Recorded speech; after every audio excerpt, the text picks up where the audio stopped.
Due to the graphic nature of this murder case, listener discretion is advised. This episode includes dramatizations and discussions of death. We advise extreme caution for children under 13.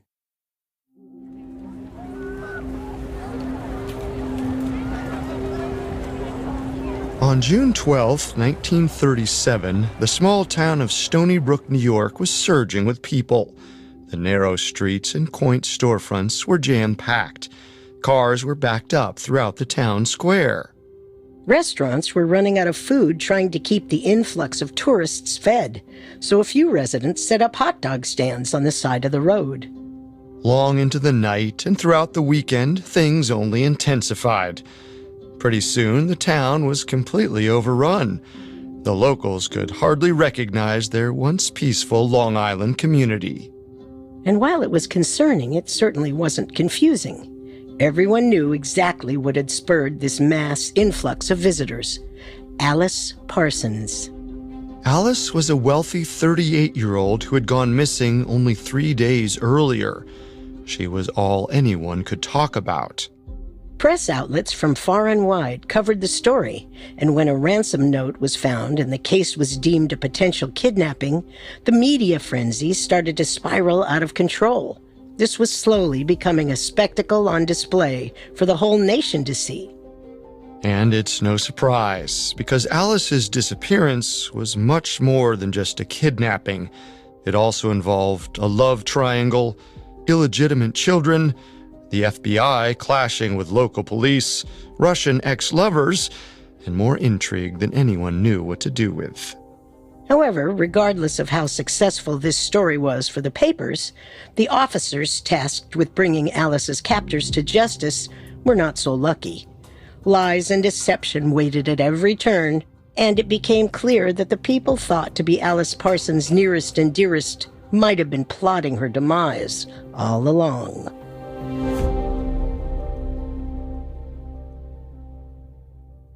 This is our first episode on the disappearance of Alice Parsons in 1937. Alice was the heiress to her uncle's fortune and the owner of a large property in Stony Brook, New York. When she mysteriously vanished, the police assumed that this was a simple missing persons case. They could never have anticipated how many lies, romances, and betrayals would come to the surface. We have all that and more coming up. Stay with us.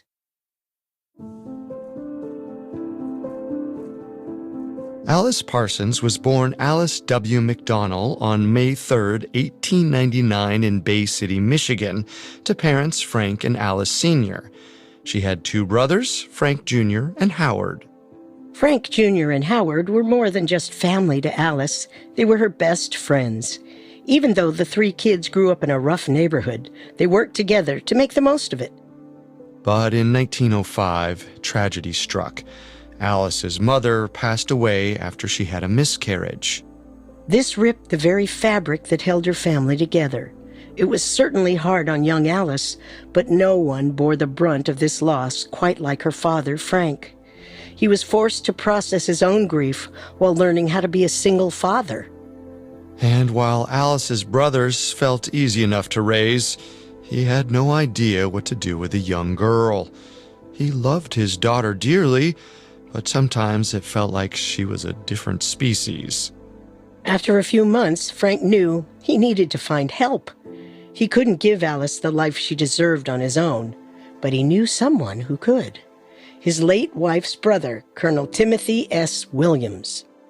The colonel was a refined man who had embedded himself in the East Coast upper classes. He'd started as a reporter in Washington, D.C., and used his success to launch a career in New York state politics. He eventually became the private secretary for Governor David B. Hill. As the governor switched over, Colonel Williams was kept in his position. He was wealthy, sophisticated, and well-connected. And most importantly, he had a wife who could make a perfect mother figure for Alice. So Frank made one of the most difficult decisions in his life. He decided to give up his daughter. Frank, is that you? I'm sorry. I just can't see any other way. Slow down. What are we talking about here? Who am I to raise a daughter? All on my own? With no wife? I wouldn't know where to begin. Timmy, please, I'm begging you. What is it you need? You know I'd do anything, especially for the children. For Alice. I'll keep the boys. I can handle Frank Jr. and Howie, but I'm begging you. You've got to help me with my girl. Would you take her? Give her what I never could? Jeez, Frank. You know I have a lot on my plate and... Please. It's what she would have wanted, right? All right. Let me see what I can do. This was an enticing offer for the colonel. Of course he loved his niece, but there was more to it. While his wife had a child from a previous marriage, they never had one of their own. So when the opportunity came to claim guardianship over young Alice, he happily accepted. Alice started to split her time between her father's rundown house in Michigan and her uncle's luxurious estate in Huntington, New York. It's not hard to guess which one she might have preferred. Just like that, Alice's life was completely redirected, and a whole new world of opportunity was opened up to her. And much of this had to do with Colonel William's success and wealth. He doted on Alice as if she was his own. When it came time for her to start high school, he sent her to Miss Porter's school in Farmington, Connecticut, one of the most esteemed private schools in the country. At boarding school, Alice distinguished herself as a uniquely ambitious student. Her curriculum consisted of the standard course load for someone her age, math, science, history, but she also gravitated towards more specialized studies like astronomy, chemistry, and Latin. By the time she graduated, Alice was brimming with knowledge and ready to experience the world. Taking note of how cultured his young niece had become, Colonel Williams decided to send Alice on a backpacking trip across Europe, all on his dime, of course. When she returned to America, Alice was no longer the same shy girl who came from a broken home in a working-class Michigan neighborhood. She was now an articulate and beautiful young woman with a knack for botany and event planning. And to the men in her life, she was a catch. But not just any suitor could win the heart of Alice McDonnell. She was intelligent, lively, beautiful, and to top it all off, had quite the inheritance to look forward to. Though she had plenty of suitors, only one man made the cut, 37-year-old William H. Parsons. Parsons was born in 1888 in New York City. His father was W.H. Parsons, an esteemed industrialist who ran a paper company. The drive for success was hardwired into the members of the Parsons family, and William was no exception. After graduating from a prestigious boarding academy, William went on to Yale. He graduated in 1910, and after almost a decade of trying to find his place in the world, decided to join the military. At the time of his honorable discharge in 1918, he was a high-ranking lieutenant. His father had taken notice of his son's promise and potential, so he offered him a position at the family company. In 1923, he was made W.H. Parsons & Company's representative in London. Much like Alice when he returned from his sojourn overseas, he was a fully realized version of himself, but he was missing one thing: a wife. Because William's parents and Alice's uncle were both active members of New York society, it's possible that they knew each other and decided to set something up. 2 vodka gimlets. Stronger than the last round, yeah? So, your Will is having trouble settling down, is he? It's a nightmare, Tim. I mean, he's no spring chicken. He'll be 40 in no time, and he's still out there like some fresh-faced bachelor. He's a good kid, too. I don't get it. He's just waiting for the right one. I was the same way. Well, I've been thinking... I had a feeling that's what this was all about. How many years have we been talking about this for? Alice is a great kid.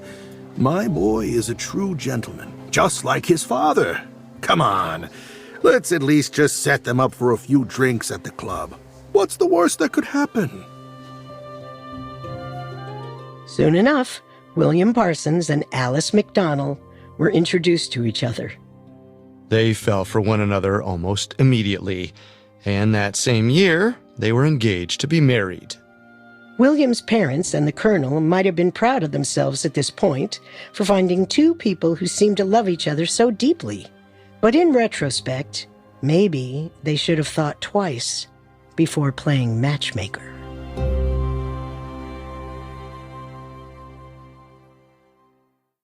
Coming up, Alice and William start their lives together and meet the woman who would ultimately tear them apart. In 1925, 26-year-old Alice McDonnell was married to 37-year-old William Parsons. They had their wedding ceremony at Alice's uncle's 100-acre property in Huntington, New York. It was a lavish affair, one that the couple hoped would set the tenor for the rest of their lives together. And for all we know, those first 3 years were just as beautiful as the wedding day. The details on these early years are sparse, but we know that they were solid members of the upper class in Rye, New York. We also know that in 1928, their high society status seemed to waver. William's career took a nosedive after he had a falling out with another high-level employee at his father's paper company. It is possible that this workplace quarrel made William pull his life into a finer focus. He was almost 40 years old and had dedicated almost the entirety of his adult life to the family business. Perhaps he began to question the life he had been living. Either way, after a while, he decided that it was time for a change. Don't get mad, okay? William, what is it this time? I quit the company. What? How could you possibly? You know your father was months away from giving you that promotion. What on earth will we do for money? I have a plan. Come on, you know I have a plan. Well, go on then. Down in Stony Brook, there's this farm. 22 acres, and green as far as the eye can see. Fertile land, too. A farm? You'll still be close to the Colonel and all your friends. It won't be so different. But now we can actually get our hands dirty, you know? No more rubbing shoulders with those stuffy old fools at the country club. No more galas.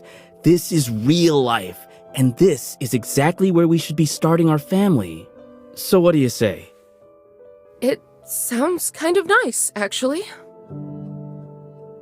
And so Alice and William left behind the caviar and champagne in Rye and headed towards more rural pastures in Stony Brook. Alice's uncle, Colonel Timothy Williams, helped them pay for the piece of land and get everything up and running. All these years later, he still played a pivotal role in Alice's life. He was always in her corner, ready and willing to lend a hand or a few $1,000s. But one morning, Alice came home from a morning of errands to some news that would bring her world crashing down. William, are you there? Honey, we need to talk. I think you should sit down. What is it? Is it your father again? No, it's the Colonel. He had a heart attack. Alice, it isn't looking good. I don't understand. He seemed so healthy, so full of life last time I saw him. I know, sweetheart. He's a very strong man. We should head to the hospital.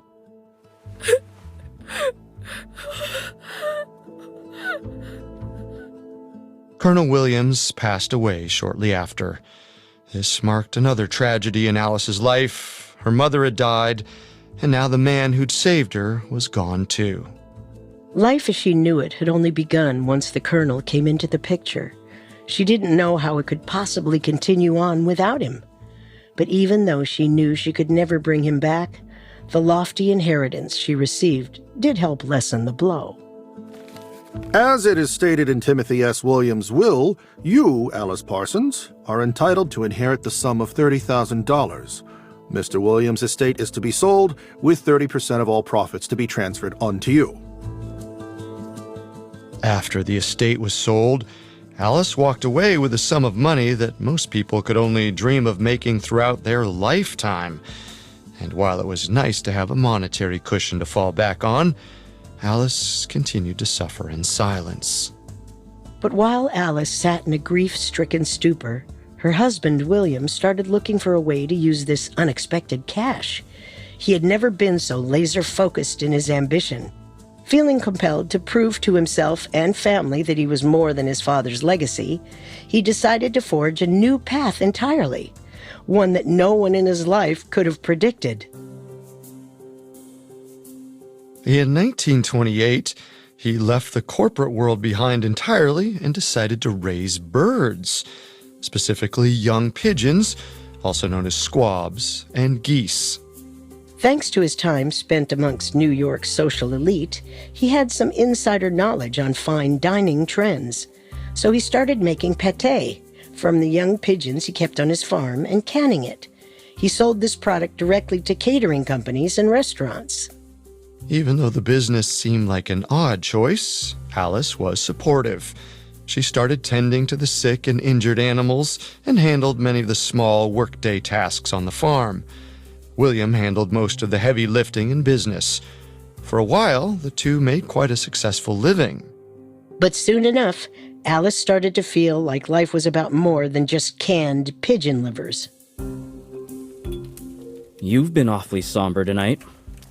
We've been trying for months, and still nothing. Something is wrong with me, or maybe it's you. I don't know. Alice, our life is beautiful. It's perfect. Why do we even need a child? How could you say that? You know how much this means to me. You think I can clean up after those birds, haul bags of grain, and sow the fields all day for nothing? I'm doing all of this so we can support our future child like we always talked about. Well, maybe it's time to accept the fact that parenthood isn't in the cards for us. I cannot believe you. Alice, wait, hold on. It was as if William had created a narrative in his head of what their future looked like, and anything that rubbed against this vision was dismissed without any consideration. He wanted the prestige that his father had been dangling over his head since he was a boy, and to him, a child would simply slow him down. As tensions began to rise between the couple, Alice started taking regular trips into New York City to see a specialist about her fertility issues. As if she didn't resent William enough, she found out that he might be indirectly responsible. The doctor informed Alice that her long hours on the farm were interfering with her ability to conceive. The gynecologist advised her to lay off the physical labor as much as possible if she wanted to become pregnant. William didn't take this news particularly well. So what? You're just going to leave me high and dry? What's next? You're going to pack up your bags and leave? I never said that.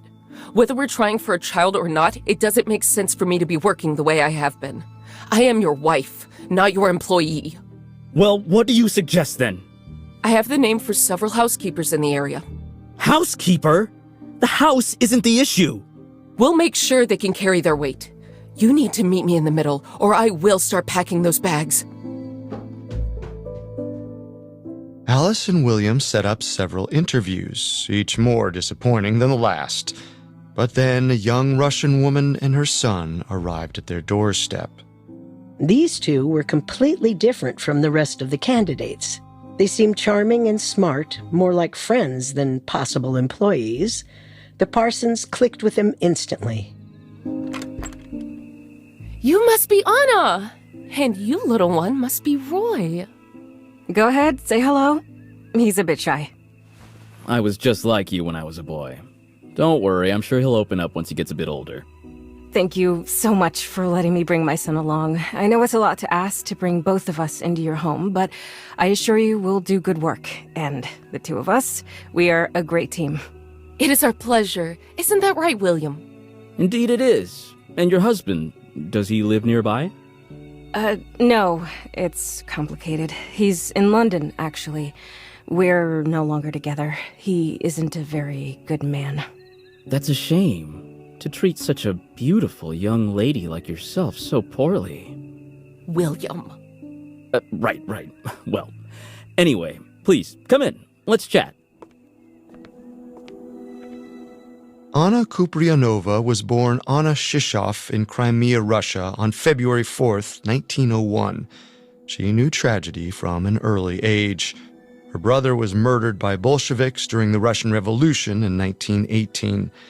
She happened to have been married that same year, and only months after her brother's death, her husband met the same fate. This was all by the time she was 19 years old. A few months later, she met a man named Alexander Cuprianova. After only knowing one another for a few weeks, the two got married on the coast of the Black Sea. The couple then fled to Constantinople, located in current-day Istanbul, to avoid the violent fallout of the revolution. In 1923, Anna gave birth to her first child. But as if she hadn't already endured enough, her daughter died before she could celebrate her first birthday. Then Alex abruptly packed his bags and left for America. Before Anna could follow him there, she met a man with whom she began an affair. By the next year, Anna gave birth to a son, who she named Roy. 2 years later, this new lover also ran away. He cut Anna off financially and denied being Roy's father. Once again, Anna Cuprianova was alone. But this time, she also had a young son. She thought that maybe she needed a fresh start in the country where everyone seemed to start anew, America. Anna became determined to immigrate with her young son. She spent 2 whole years navigating a bureaucratic maze of forms, but eventually it paid off. She got an American visa. Finally, on June 5, 1930, 29-year-old Anna Cuprianova and 3-year-old Roy arrived in the United States. She spent much of that first year trying to find work. Because she didn't speak English very well, jobs were hard to come by. But eventually, she got a lucky break. She found a job as a housekeeper with a woman who just so happened to be friends with William Parsons' sister. Anna quickly discovered that the Parsons were looking for a housekeeper, and the farm seemed much more ideal for her and her son. Then, on March 23, 1931, the Parsons hired her. Anna and Roy moved onto the farm. Soon enough, the lines between family and staff began to blur. Alice started to treat 4-year-old Roy like her own son. She took him on day trips and errands and would play games with him for hours.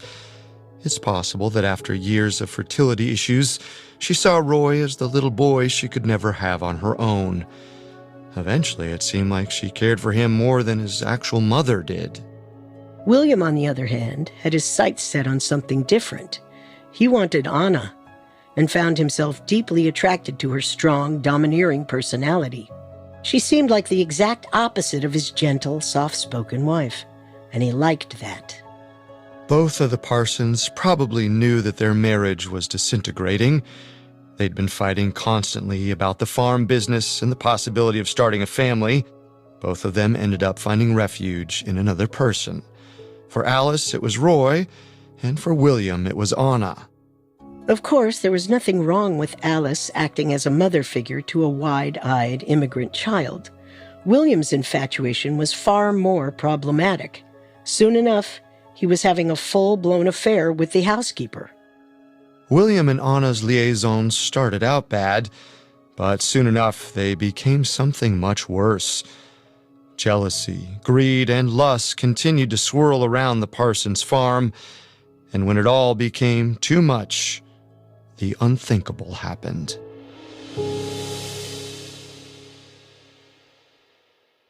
Coming up, Alice Parsons disappears. And now, back to our story. 30-year-old Anna Cuprianova and her 4-year-old son Roy moved on to Alice and William Parsons' farm in the spring of 1931. But as the years went by, the relationship between the 4 of them grew more and more complicated. But even as their marriage soured, the Parsons remained shockingly functional. 43-year-old William's canned squab company was flourishing, and 33-year-old Alice was becoming a pivotal member of Stony Brook's community. She belonged to a variety of societies and groups in town, most prominently the local garden club. She was well-known and well-loved in Stony Brook. Her husband's affair with Anna was a staple of the local rumor mill, But for years, Alice was able to hide any anguish she was feeling about it. But the facade started to crack in 1936, when the Parsons marriage reached its tipping point. The now 37-year-old Alice made plans to attend her older brother Howard's wedding in Hollywood, California that fall. She stayed on the West Coast for 2 weeks. This left William alone with Anna. Even though they had been romantically involved for 5 years at this point, this represented one of the first times that William could turn all of his attention towards Anna without fear of being caught. He jumped at the opportunity, but Anna wasn't feeling so passionate. Oh, isn't this perfect? Don't you wish it could be this way all of the time? That's the problem. It should be. Wouldn't that be something? It would. And I don't know why you're talking about it as if it's impossible. Come on, Anna. We've talked about this. It wouldn't look right. It wouldn't be good for the company, for the farm. Just kick her out, right? Stop talking to her, never see her again, have her stuff moved out by the time she gets back. It's simple. Anna, that's insane. Take some charge over your life for once. If you don't want her around, then do something about it. This kicked off a noticeable shift in Anna's disposition on the farm. She became more hostile and erratic. After that first conversation, she started to become paranoid. Because William wouldn't commit to Anna, she wasn't sure who he was really loyal to, her or Alice. She was tired of being the secret woman, and she may have been craving the stability and wealth that Alice had access to. If this man was as in love with her as he claimed, she should be getting something out of it financially. She needed a guarantee that she wasn't just being used again. So Anna demanded that William draw up a contract. This document stated that if Alice or William were to die, Anna would receive a considerable chunk of their fortune. Essentially, she was pressuring William to include her in his and Alice's will. William agreed to sign it, even though his lawyer pleaded with him to reconsider. He was under her spell. By the time Alice returned in mid-October, William was completely subservient to Anna. It was plain to see that whatever connection had existed between the Parsons when they first got married was gone forever. The rest of the year plodded on without much drama. The house grew quiet except for when the now 10-year-old Roy would bring his friends over, or when William would tour the farm with his clients. The couple continued to feign normalcy, but they were feeling increasingly strained. Behind closed doors, it was a miserable affair. Then came June 9th, 1937. The day started as usual, with William waking at 6:30 a.m. William, Alice, Roy, and Anna all sat down for breakfast. It would be a busy day for William. He was headed into New York City to meet up with someone who worked in the caviar business. Anna said that this person was a mutual friend of her previous employer. After breakfast, Alice drove William to the train station in town and bid him farewell. She watched as he boarded the train, and it sped off into the distance. William careened towards Manhattan, and Alice cruised down the back roads to their farm.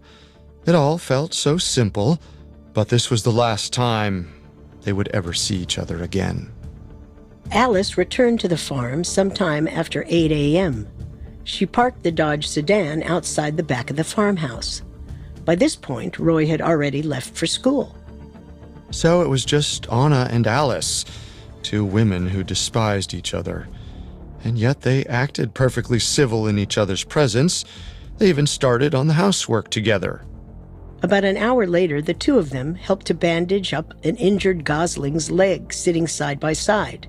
To a fly on the wall, everything would seem completely fine. According to Anna, around 11 a.m., they heard a car approach the farm. Anna had a perfect view from where she was sitting. As it came to a stop, she was able to make out who was inside the black sedan. Based on what Anna would later tell police, behind the wheel was a middle-aged man with a sagging and worn face. Next to him was a woman whose face was round and heavy. She wore a blue dress and a straw hat. The couple seemed almost cartoonish in their contrast. Alice went outside to greet the visitors, while Anna remained in the kitchen and cleaned some stray dishes left over from breakfast. Anna couldn't quite make out the conversation, but she did hear a few muffled laughs. Anna claimed that when Alice came back inside, she asked her what it was all about. So, who is that? They're interested in my uncle's estate. What's left of it, anyway. Oh, isn't that nice? Yes, quite. I think I could get them to buy it right away, so long as I'm there to show them the property. I'm sure. You better get going then. They look impatient. Alice briskly left the house and entered the vehicle. Again, Anna nervously peered out the window. She watched the car pull away, but managed to catch a glimpse through the windshield. Both Alice and the woman in the straw hat sat in the back seat. William's train pulled up to the Huntington train station at 5:45 p.m. Alice had agreed to meet him there. 15 minutes passed. There was still no sign of her. He walked to a nearby stationery store and asked to use the telephone. Anna, that you? Do you have any idea where Alice is? She was supposed to meet me at the train station 15 minutes ago. She left at 11:30 a.m. to go show some people her uncle's old property. She didn't tell you? You guys talk about everything. I was sure you would have known. What? The Colonel's estate? She didn't mention anything about that. Why don't you call a taxi? William's taxi pulled up to the farm at around 7:30 p.m., and when he pulled up, Anna was waiting for him in the back driveway.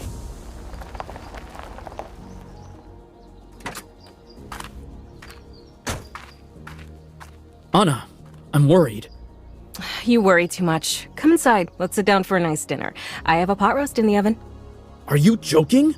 I'm calling the police! Don't you think that's a bit much? My wife is missing. If anything, it's not enough. You don't understand, Anna. You couldn't possibly. I was never enough. And she deserved everything. She never wished harm on another soul, and now who knows where she is? She probably ran off. Just come inside. We can figure it out. He got inside, and about half an hour later, he headed for the phone. He called the police located in the nearby town of Brookhaven. Lieutenant Stacy Wilson, Brookhaven Town Police. Good evening, officer. My name is William Parsons, and I, need to speak with you. Sir, we are speaking. What's the issue? I can't discuss it over the phone. Can you just send some officers? I'll ask you one more time. What is the issue here? It's my wife. I think I need you to just send officers over. Longmeadows Farm, Stony Brook. Lieutenant Wilson and another officer arrived at the farm in 15 minutes. Wilson may have found it odd that William refused to discuss anything on the phone. However, between the media frenzy that materialized almost instantaneously and the infighting between different branches of law enforcement, William Parsons and Anna Cuprianova's odd behavior wasn't the only thing that fell through the cracks. The entire investigation would fall apart before it even began. Within days, tourists would be lining up outside, and the eyes of the nation would be turned towards the town of Stony Brook. And despite the attention from the press and general public, the police would still be at a loss.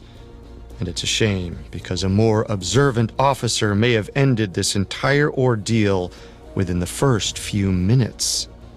Resting in plain sight on the Parsons' kitchen table was a 2-ounce medicine bottle. The label on the bottle read Kane's Drugstore, chloroform, and it was half empty.